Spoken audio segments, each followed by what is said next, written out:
Hi, welcome back to Hacienda Homestead. I'm Jenna, and tonight I am making cheese and onion enchiladas, and I'm going to start by making a chili sauce to go over the top. So let's get started. So to my skillet, I'm going to add 3 tablespoons of oil.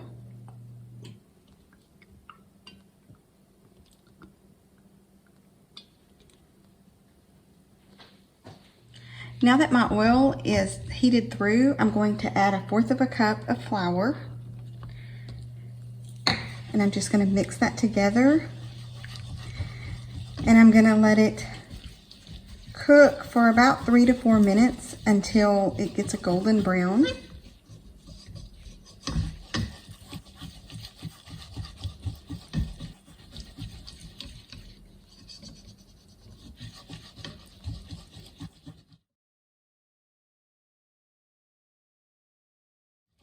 Okay, now I'm going to start adding the rest of my dry ingredients.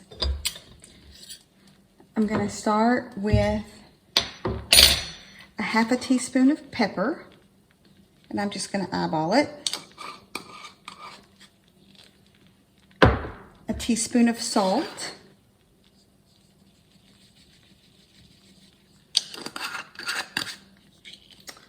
1½ teaspoons of garlic powder.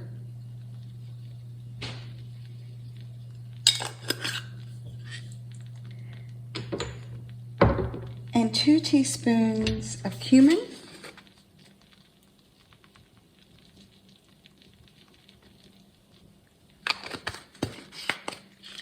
A 1/2 teaspoon of dried oregano.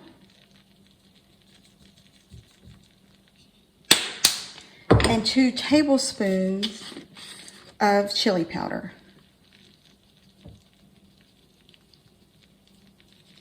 Now I just eyeball all of this. You're welcome to use measuring spoons. And then I'm just going to mix it all together. It smells so good.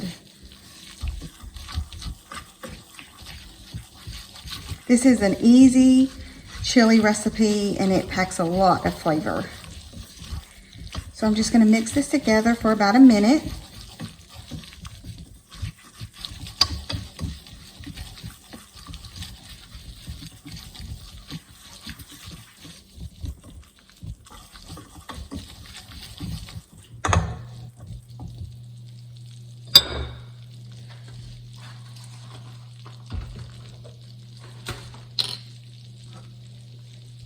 Okay, and now I'm going to add 2 cups of chicken broth. You can also use water, but I had chicken broth on hand, so I'm going to use chicken broth.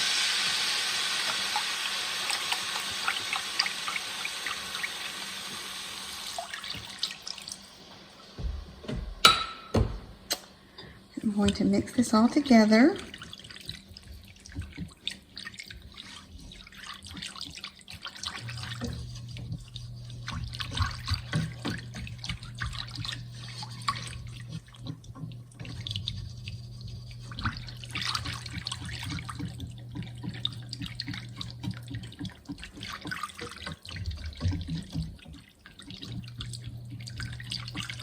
And I just want to bring this to a simmer and it will thicken.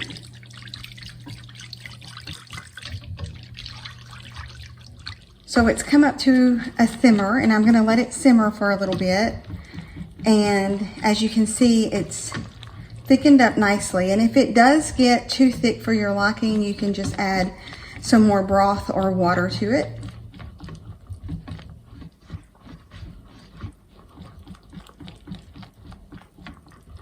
Smells so good.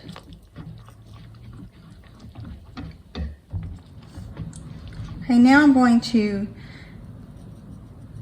turn off the heat to my skillet and I'm going to start preparing my enchiladas.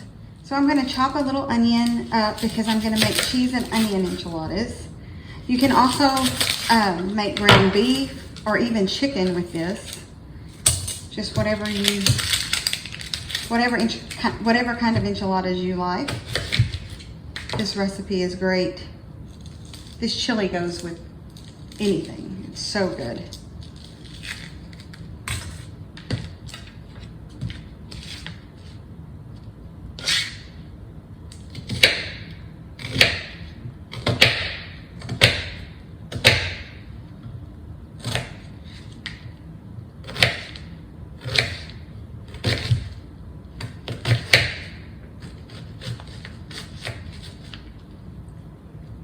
I don't want a lot of onion. I don't want it to overpower everything else, but I do like onion and cheese together, so.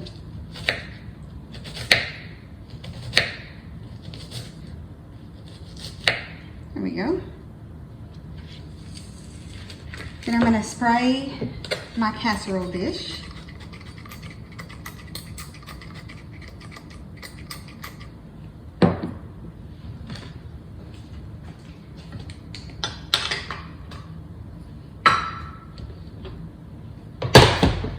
Okay, now I'm just going to add a little sauce down into my casserole, in the bottom of my casserole dish.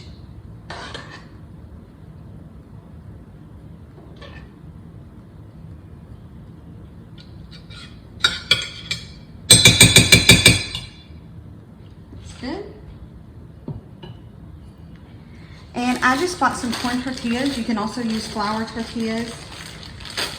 So I'm just going to heat them up in the microwave just so that it makes them a little bit more soft so they don't tear when I roll them up.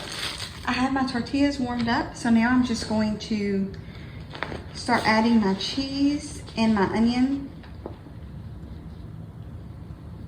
to the tortillas. Just roll them up and set them in my pan.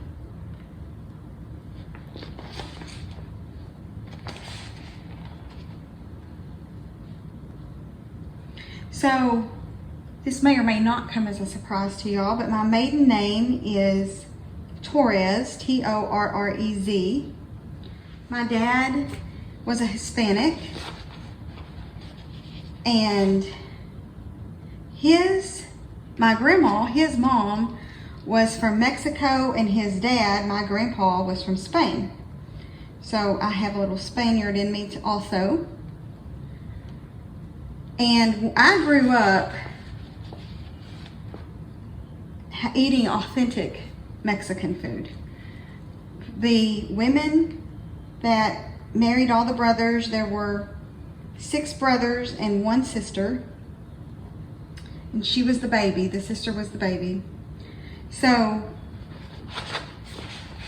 the wives of all the brothers, plus the sister and my grandma, we would go to one of the houses, whoever it was at the time, and they would make homemade tamales. I remember as a kid just playing all day with my cousins, and the women would start like a little chain, and they would each do a separate thing, and they would make dozens upon dozens of tamales.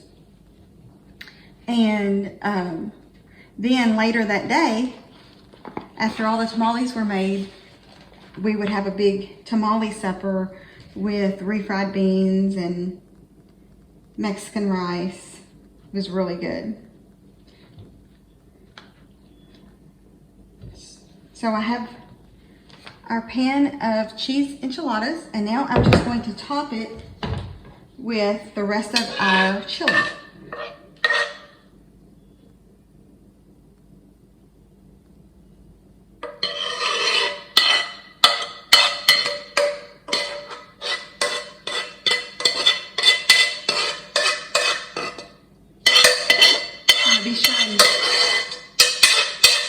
Want to be sure and get all the goodness.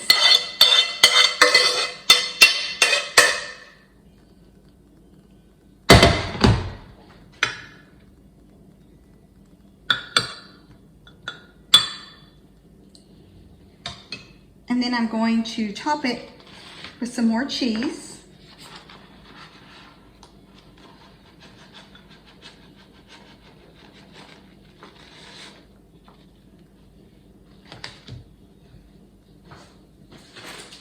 I think it needs a little bit more than that.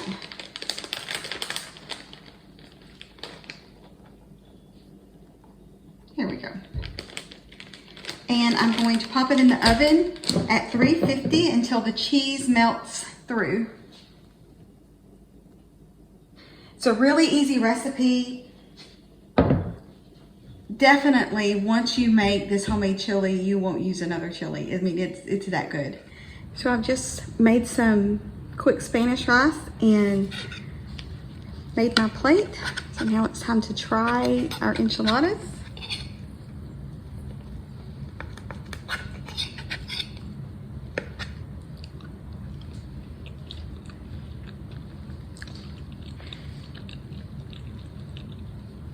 It's so good.